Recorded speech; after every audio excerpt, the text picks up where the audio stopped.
Yes, about balconies, repairs, maintenance, and safety and health. That's throughout the state of California, of course. Yes, Now, that was signed into law 2019. by the governor, yes. Okay. Now, But it didn't go into effect until 2020. all right. Now the clock is ticking, right? It is state law. And this is something that board of directors speak about. A board of directors. These are the neighbors at a condo townhouse community. These are owners who are volunteer on the board of directors, and their job is to make sure that the project runs. And sometimes they hire a management company, but they're the ultimate responsible parties. Now, this is about balconies, wooden balconies that are above 6 feet, walkways, staircases, things like that, correct? Yes. All right, so their main job right out of the gate here is to cause a reasonable, competent, and diligent visual inspection of exterior elevated elements. Yes, that's called the reserve study. And that's to be done once every 3 years. And then they update numbers as they do work the previous year. But now this is even more important because that visual inspection, if the reserve study companies notice that there are some deterioration parts, they're going to go back to the board and say, look, board, you've got to do more destructive testing in order to be able to find out the extent of what our areas of concern are. So Okay. then they have to hire an engineer or and an architect sometimes. Okay, so let's put the pieces of the puzzle here together. They have a certain amount of time Yes, throughout the year of 2024. yes, they have it's the very last day of 2024, but it says January 1st, 2025. Okay, because if they wait to the last minute, we They have wait to the last minute. That big thing is going to roll right down over the top of them, this. create nothing but headaches for them. So they really want to start now. Okay, because we need extra funding for the inspections, correct, of these balconies Inspections and repairs. and repairs.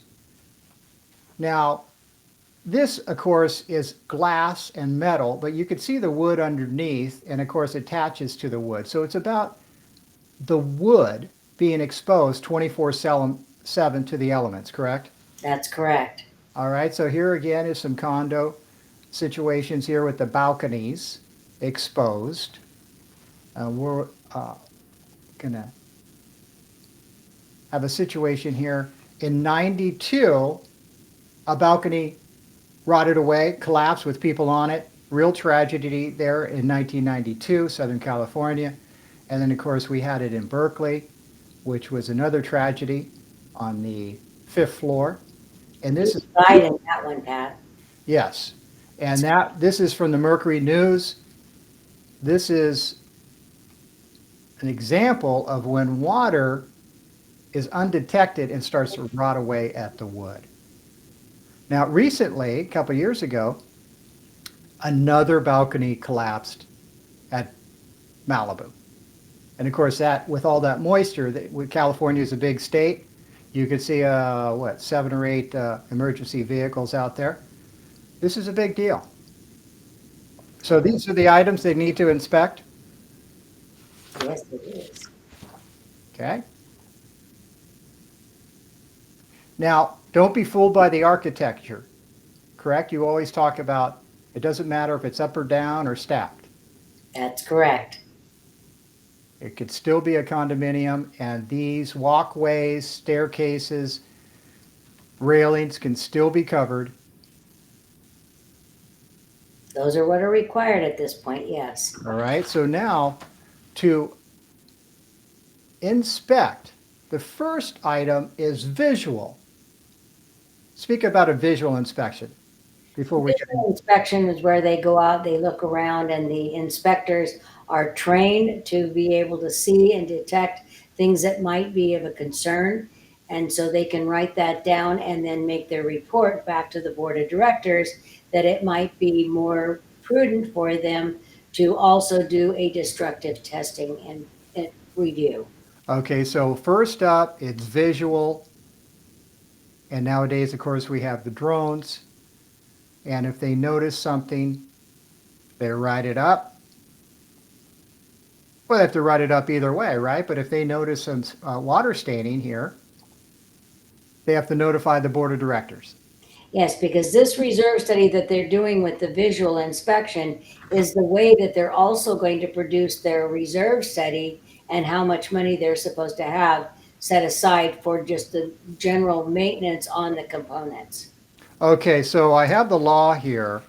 The purpose of this section is to include waterproofing systems, including flashing, membranes, coatings, and ceilings that protect the load-bearing components of exterior elevated elements from exposure to water. Now, that's not going to be cheap, right? No, that's not. It varies from project to project, size of decking, and the extensive amount of work that needs to be inspected. Okay, so let's say that they've noticed through the visual inspection that we need to do destructive testing. That's where tools are required to dig into a certain number of decks and balconies and railings to actually test if the wood has been rotted, correct? Yes, there's many different sources. I mean, that is certainly a detection for moisture behind that stucco or by the wood paneling. And then there's also where they can take a screwdriver and kind of go in to the wood on a deck. And if it's is easy to stick it in there, then that you're going to be concerned about some dry rot. If it's a little bit more difficult, that's probably, and you do that 3 or 4, maybe 5 places on the deck to just test it from different positions. Right, so we have here this, the visual inspection leads to the destructive testing. Destructive testing can include these meters, bore scopes, infrared technology, and that's why the cost of destructive testing per balcony, so to speak, could be $500 to $700. Well, sometimes it's even more than that because they'll remove the top part of the decking altogether to see where the beams are and whether those are having some being destroyed in some way. But yeah, it can be 700 is kind of a bottom line, to be very honest with you, because if they have to remove the deck, it's a lot more costly. Right, because they can't see this rotted wood unless they start digging into that balcony. They might feel a little bit of it, but they can't find out the extent until they really dig into it. Okay. Now, once they've identified this, they will bring out a structural engineer. Now, you can see how nice it is when it's new. And of course, you could see this balcony, it's just attached to the side of the building. Yes. If it gets water damage like this, it's going to be a hazard. That's why I think this law definitely will save lives in California here. So we want to get rid of this, remove and replace this rotted wood. And before we bring out the construction workers, the structural engineer has to submit the cost to rebuild this to the board of directors. Well, first they have, yes, and they're gonna have to have permits, and the city will send out their inspector, who will also be a part of this process. Okay. Now, so step one, visual inspection, is you have always taught us that every 3 years, the association has to conduct a visual inspection every 3 years. It is very prudent that they do, yes. Okay. As you've also mentioned, sometimes they don't, right? Yes, that's true. Okay, so They this want to is, spend the money. all right, so here's the new membrane for waterproofing on these balconies.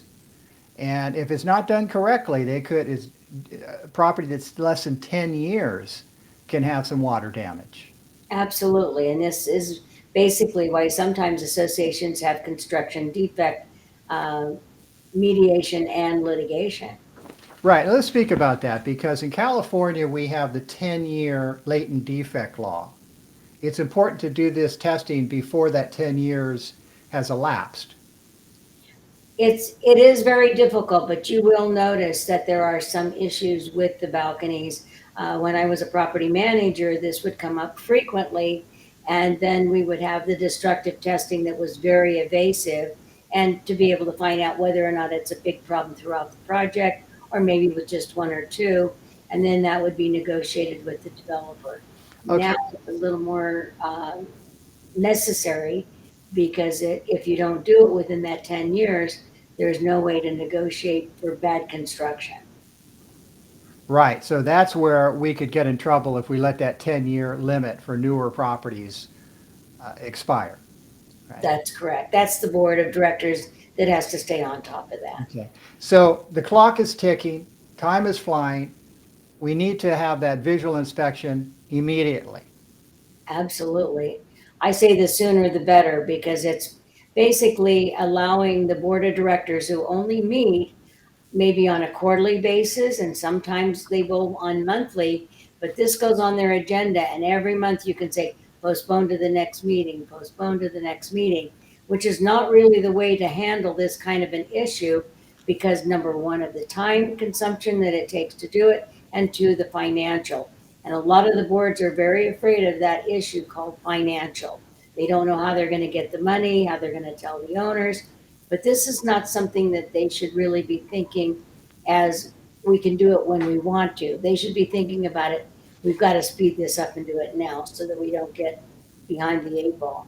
Okay. And of course, that's something with your company that you come across all the time, right?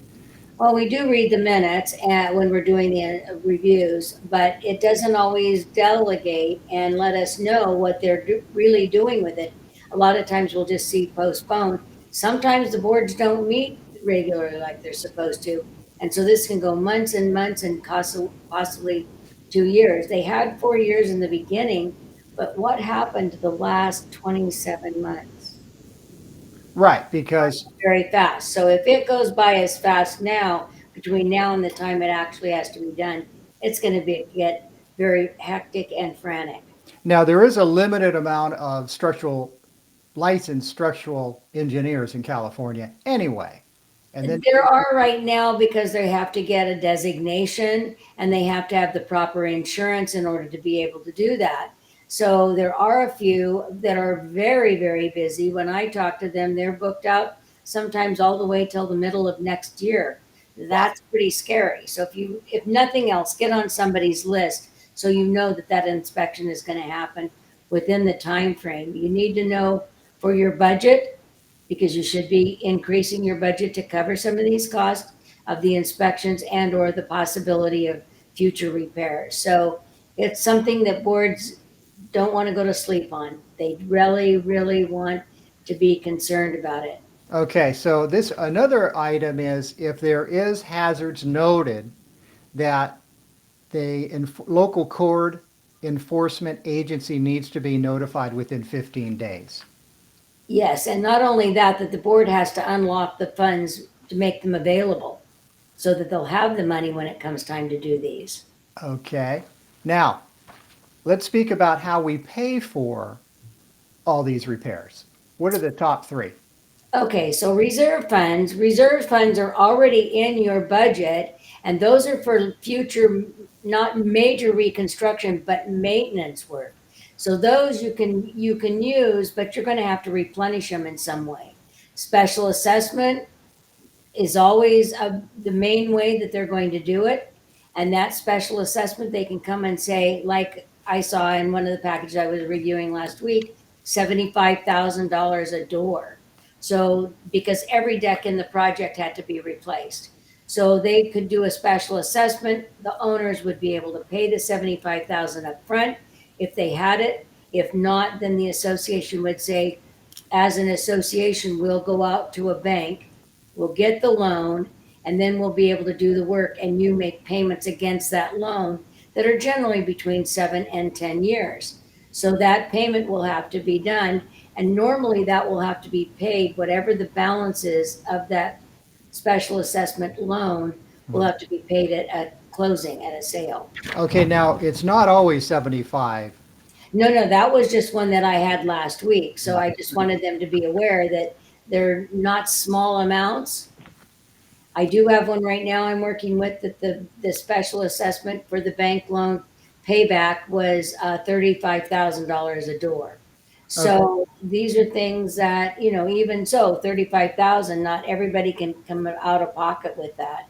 So Now, they get an equity line or something of that nature, but generally they go with the special assessment bank loan from the association. Okay, so when I first had to replace a balcony, it was in the 1990s and it was 3,500, right? So that time and inflation and a lumber shortage has increased it. So depending on the construction and the building and how much wood, it could be anywhere from 10, 20, 30, 40,000 per balcony. That's true. If you Right. remember the picture that we saw just a little while ago that was in the Mercury and News, how do you think they're going to put those beams up underneath the unit when Right. it's flooded from the outside of the unit out?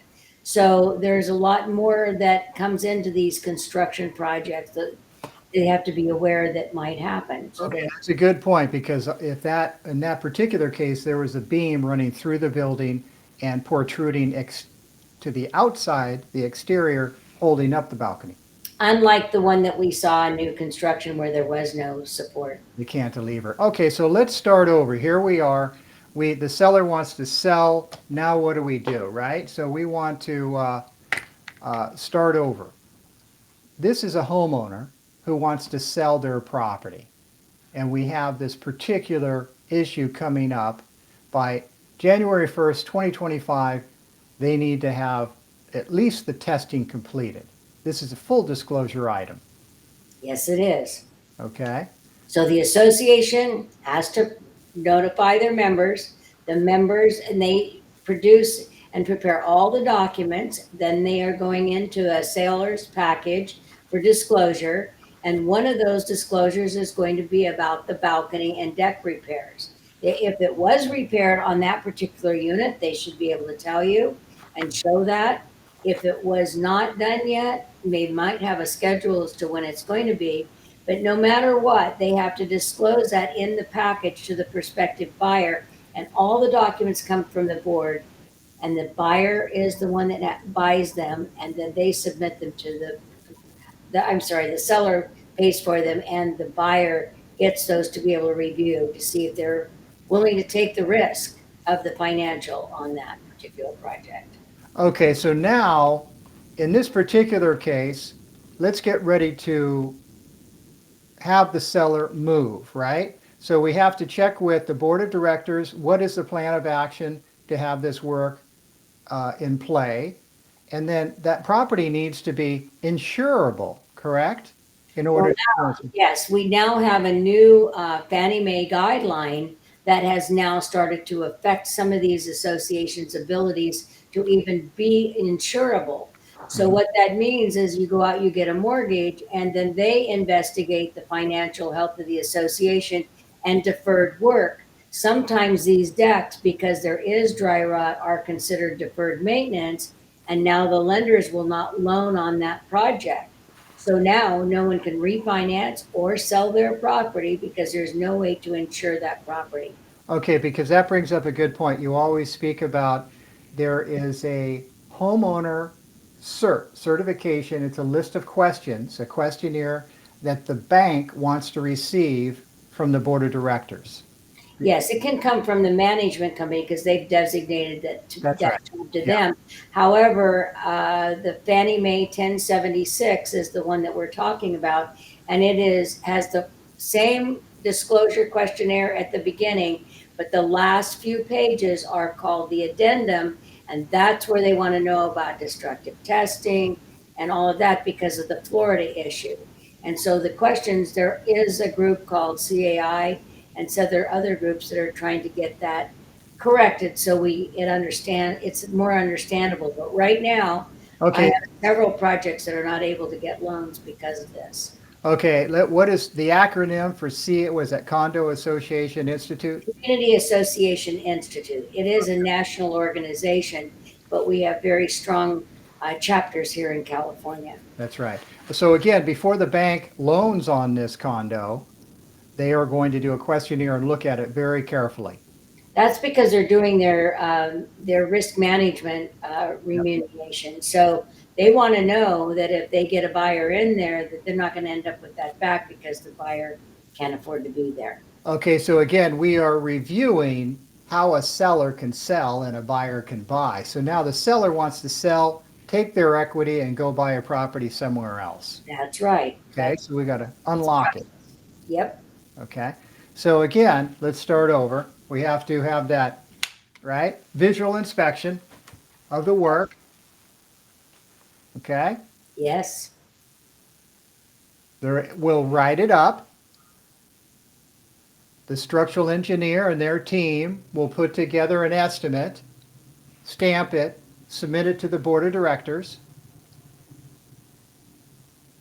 Well, What? there is, Pat, let me just tell you one thing. There is also a home warranty inspection. So that could be the other inspection that would be doing the same thing, only not for the association, but for the seller or the buyer. Right, and that's coming up. Yep. So here's the structural engineer with his crew. They put together the repairs. There's the plans to rebuild the balconies or walkways or wooden railings that are damaged. And once they get the approval and the funding, the work begins. And That's correct. now this is with city building permits or county building permits here in the state of California. Yes. Now, you have often said there's what, 55,000 condo townhouses? 55,000 associations. It's a quarter of California's housing market. And by the way, 80% is that are all of the condos are that are being built now will be condos because of the land usage. Right. Okay, so we need to build our way out of this housing shortage. Now, of course, there's a lot of wood on this balcony here, this walkway. So this is going to be fairly expensive and time consuming. And we have before it's safe to go back on for human, they have a term here for human use as opposed to a decorative balcony. Now, we have to have the city or county building department give its blessing, right? So now the seller is ready to hire a seller's agent. Now, here in Silicon Valley, where we met, we've done a lot of condos and townhouses over the decades, is the seller's agent opens escrow with a title insurance company. And as you've spoken about at your seminars, they do a title search at the title plant. Can you speak? What is the title search all about for a planned unit? Whether it's a condo or a planned unit development, they will go in and they will pull up CC&Rs, all the recordings, anything that they've restated them. It will show any liens for due assessments on there. It will also show a lien, which is called a personal obligation. If there's a bank loan, a lot of the associations are putting liens on. So anything that's against that association that may crop up will show up on that title report to protect both the seller as well as the buyer. Okay. Now, the escrow officer has given the green light to go ahead and put the property on the market. They will insure title. The property can be sold with the backing of the title insurance company. However, before the home buyers get the keys, the home buyer's bank is going to be looking at this property very carefully. Isn't that true? That's true. That's where the new law for the lenders is coming in on that 1076 form questionnaire. 1076, another acronym. What? I know that is just Fannie Mae's form number. Oh, the form number. That's right. Form Okay. number 1070. I know that's pretty. All these little So used to the acronyms that it's really hard for me to kind of ground some of this stuff. But yes, that's where these will be inspected. The questionnaires are very important, and certainly that addendum, if it's not filled out, they don't get a loan. If it is filled out and they don't like it, it seems to have a lot of risk to it, they're not going to get a loan. So now the project is no longer insurable. Okay, now this is very important because a lot of buyers are making offers that are non-contingent upon anything, let alone homeowner association documents or property condition or appraisal or financing. or association. And that's the way a lot of listing agents want it in California with a tight, hot seller's market right now. Now, so we don't want to look into the crystal ball, right? We want to get on this right away and start doing our visual inspection. Yes, not for the, whether it's association or whether it's the buyer, but I do want to mention, Pat, on that no contingent offer.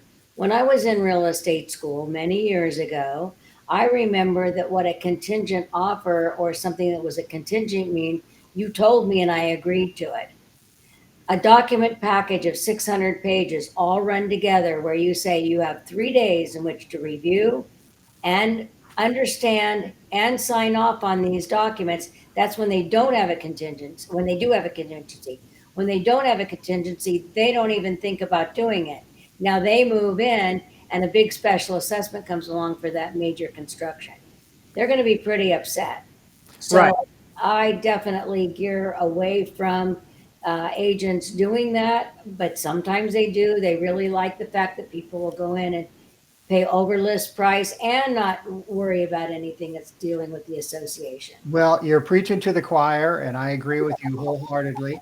However, this Another class, Pat, another class. yeah, this is one of the reasons we're speaking about this because it's the seller's agent needs to protect the seller from post-sale litigation. That's And called fiduciary duty, right? okay, now part of this process is to make sure that here in California we can have a nice transaction that with full disclosure where the buyer will not be surprised after close of escrow. And as we know, anything that happens in California typically will spread nationwide, correct? Absolutely. When in terms of real estate law.